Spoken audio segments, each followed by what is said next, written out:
Storasluoksnio mineralinio tinko užnešimui naudokite papildomą profilį.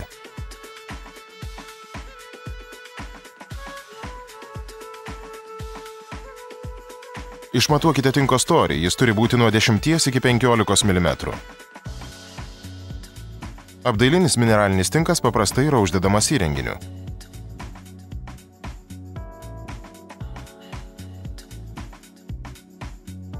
Tinkas yra purškiamas tol, kol pasiekiamas apytiksliai 10–15 mm storis.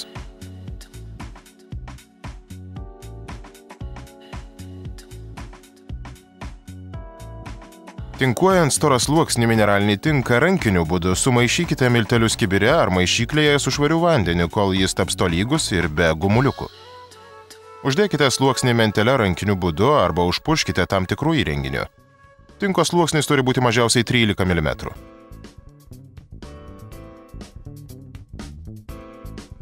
Išlyginkite paviršių dantytą mente.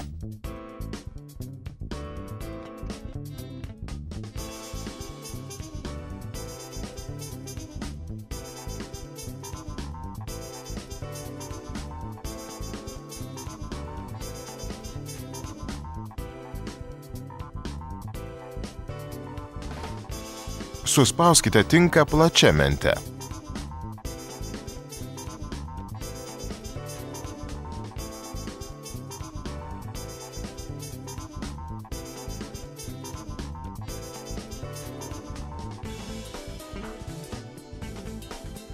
Kai tinkas per naktį sukietėja, nugramdykite jo perteklių.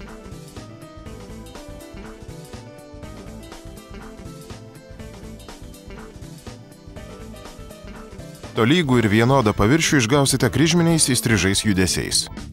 Paviršiaus lyginimui naudokite H formos mentę.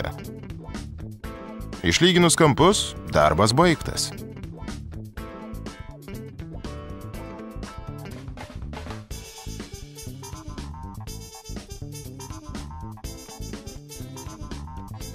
Nuimkite apsauginės juostas priklijuotas ant profilių.